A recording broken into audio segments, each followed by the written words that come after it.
Hello, thanks for stopping by. 2025. You thought about that? Yeah, it's come up close. How do you grow and meet your expectations for your business in 2025? Are you on track to meet your 24-25 financial goals? Or if you work to a calendar year, are you on track to do that for 2024? And will you be on track for 2025? Earlier this week I was talking to a colleague and we were talking about preparing for 2025 and what we could do to do that. And one of the things that they were going to do, they were delaying some of the working on the business until well into 2025. And I was a little bit taken aback because that's not something I'm really comfortable with for businesses and my clients when I'm working with them. You want to know what you're trying to achieve in 2025 before 2025, or at least at the very beginning of 2025. Now, so this is what today is about. You're busy right now, I get it. You've got Christmas coming up, people want everything done by Christmas, and you want to break, you're tired, you've had a busy year. But you need to work on your business. You know that, I know that, but when are you going to do it? You're just exhausted and your family wants to have some time with you and your friends, your partners. We say that 2020, in the beginning of the year, Australia shuts down, and that's where I'm based. Australia shuts down. They don't come back, people don't come back until towards the end of January, and often we sort of say around Australia Day, the 26th of January, is when they start coming back. But this is a great opportunity to work on your business. Now, what I suggest, and this is what I do, I take that week off of Christmas, New Year, but that next week, I'm back allocating some days to working on my business so that I can make sure that 2025 is going to be the better year, or the last end of the financial year is going to be better than what I anticipated on meeting my targets. And I do that with my clients.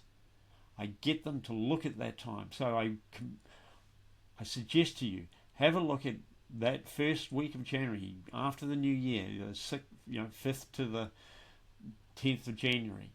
Put 1 or 2 days aside, or half a day each day, to work on your business. And I've got a tool here, or an idea here for you, that may help you.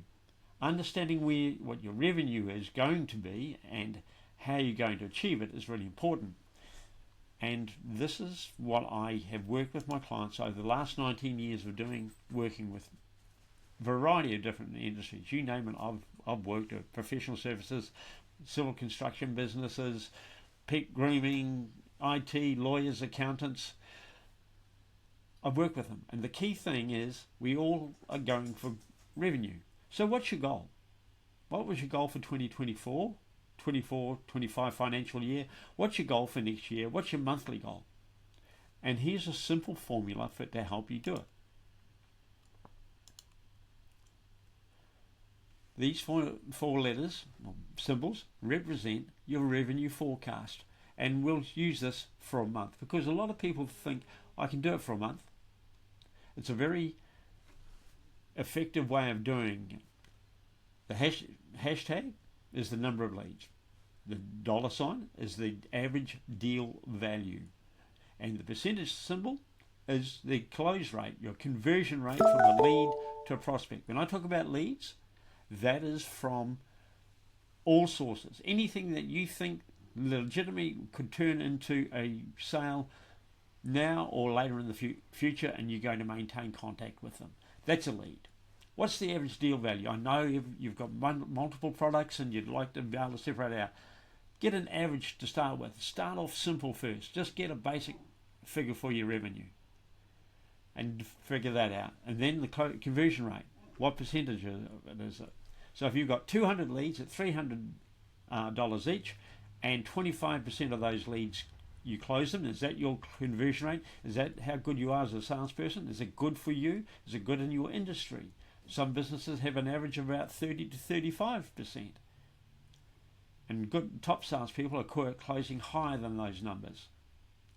So what is good for you, but what is your current conversion rate. If you don't know that, you need to, because you're wasting money in marketing and you're leaving money on the table potentially. So what does this formula give us? Just a call, $15,000 a month. Might not equal what your business is. This is a smaller business, but you could use that. Okay, so that's given you your revenue for a month. Multiply it by 12. Yes, some months will be slower than others, and others will be. So you can go through and put it from January to December, for example, and then say, well, June, July, and August are slow because it's winter, and so reduce it down. And the springtime and the autumn tend to be peaks, so increase that $15,000 to $20,000 a month. Whatever you think it might be, come up with what you think is a realistic figure. Then you can go back later and start looking at your top products. Use the 80-20 rule. 80% of your revenue will come from 20% of your products. 80% of your revenue will come from 20% of your clients. It might not be 80-20, it might be 75-25, 70-30, 90-10, but you'll figure it out. Find those numbers and you'll find it. Now the second one, which is really powerful, is the sales and the speed of sales or revenue into your business. It's called the sales velocity equation. And this is you recognize the formula from the previous one.